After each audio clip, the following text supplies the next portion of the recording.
2006 foi o ano da corrupção. Uma vez estabelecido no poder, o PT começou a agir. Que o Brasil votou sem medo de ser feliz. Nos primeiros anos do governo Lula, os esquemas de corrupção foram colocados em prática. O escândalo dos bingos veio à tona em 2004. Em 2005, o escândalo dos Correios deu origem às investigações do Mensalão. No meio de tudo isso, ainda teve o caso conhecido como dólares na cueca. Em 2006, a máfia dos sanguessugas desviava dinheiro destinado à saúde.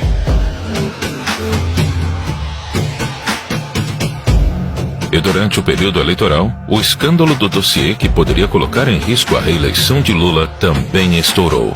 O material que acabou apreendido seria negociado com o Partido dos Trabalhadores.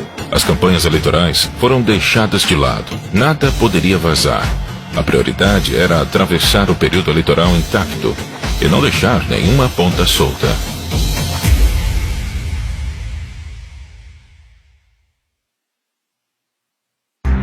Com o PT no poder, a esperança do brasileiro era de mudança. E a mudança aconteceu, mas só para os seus aliados políticos.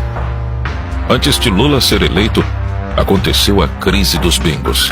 Valdomiro Diniz, na época presidente da Loteria do Estado do Rio de Janeiro, foi pego extorquindo empresários para enriquecer o PT.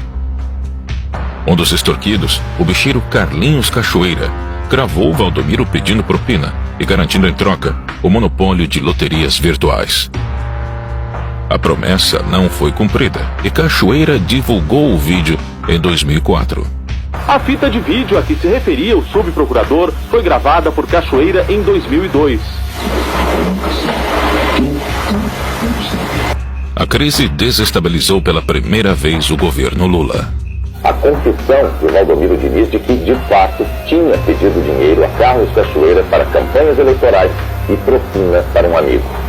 Quando o caso estourou, Valdomiro Diniz era assessor da Casa Civil, governada por José Dirceu, líder do PT.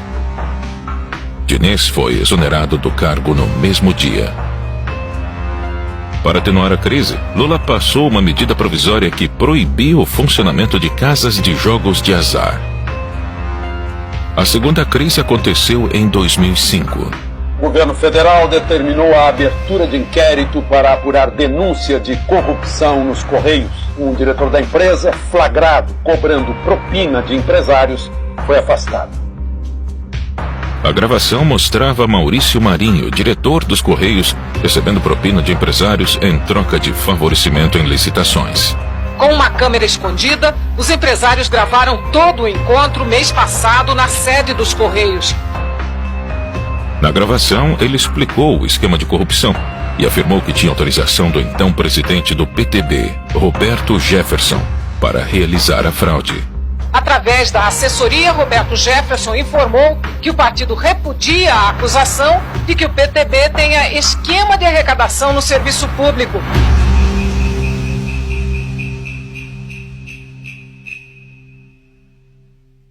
Quando investigado pela CPI dos Correios, Roberto Jefferson abriu a boca. Cabe agora a Roberto Jefferson esclarecer o que diz, o que sabe e o que quer. Maior esquema de corrupção que eu vi nos últimos anos. Que a estatal desviava 3 milhões de reais por mês para o PT.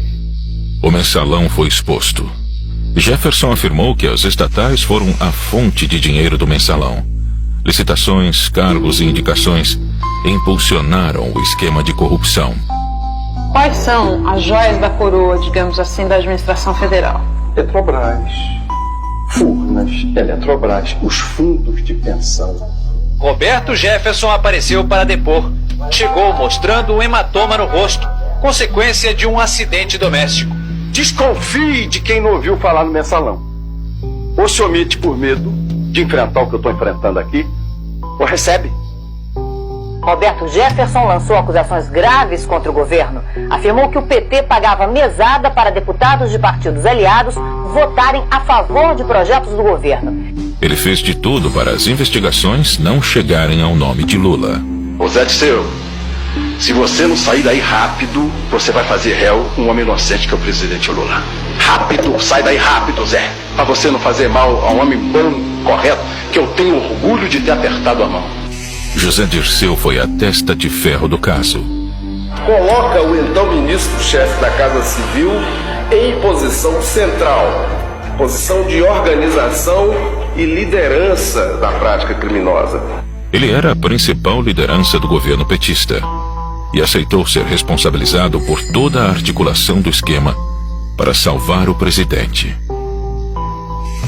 O esquema envolvia também o tesoureiro do PT, Delúbio Soares, e o publicitário do governo, Marcos Valério. E assim surgiu a figura de Marcos Valério, e que seria o responsável pelo dinheiro do mensalão. O encontro de José Dirceu com o presidente do DMG, acompanhado de Valério e Delúbio Soares, ocorreu no dia 20 de fevereiro de 2003.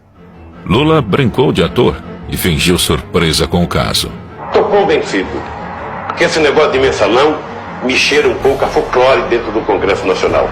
Pode ter outro tipo de coisa que os deputados podem saber, mas eu não acredito que tenha mensalão. José Dirceu, da Casa Civil, foi o primeiro a deixar o ministério. Não me considero fora do governo, me considero parte integrante do governo.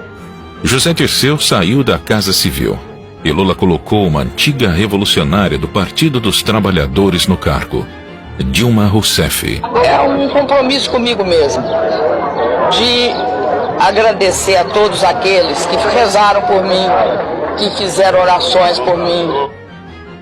Em meio ao mensalão, Adalberto Vieira, assessor do deputado José Guimarães do PT, foi detido pela Polícia Federal no aeroporto de Congonhas. Ele tinha R$200 mil em uma maleta e mais $100 mil na cueca. Os valores não declarados seriam usados para os pagamentos do mensalão. Um dirigente do PT foi preso em São Paulo ao tentar embarcar num voo para Fortaleza com R$200 mil e $100 mil. José Adalberto disse que a quantia era dele, mas não quis dar explicações sobre a origem. Brasília estava pegando fogo e a situação iria piorar.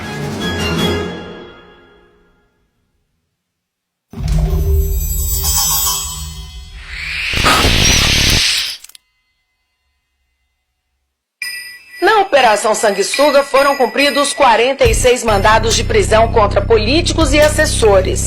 A acusação era desvio de verbas do orçamento da União por meio da compra superfaturada de ambulâncias por prefeituras. Em maio de 2006, a Polícia Federal iniciou a Operação Sanguessuga. Deputados federais de vários partidos foram denunciados por ganhar dinheiro com superfaturamento de ambulâncias. Segundo a Polícia Federal, a movimentação financeira total seria de cerca de R$110 milhões. Além dos deputados, o esquema de corrupção envolvia órgãos do governo federal, prefeituras e empresas privadas. A comissão investigou 87 deputados e 3 senadores e pediu o indiciamento de 72 parlamentares, mas nenhum foi cassado. A máfia dos sanguessugas teve início na gestão do ministro da Saúde da época, José Serra. Em Cuiabá, a Polícia Federal abriu inquérito sobre a origem do dinheiro encontrado com Gedimar Pereira Passos e Valdebran Padilha. Os dois devem ser transferidos de São Paulo para Cuiabá ainda esta noite. Devem depor a Polícia Federal e ao Ministério Público Federal. Faltando um mês para o primeiro turno, outro escândalo surgiu. Os petistas Valdebran Padilha e Gedimar Pereira foram presos com R$1,7 milhões no Hotel Ibis, em São Paulo.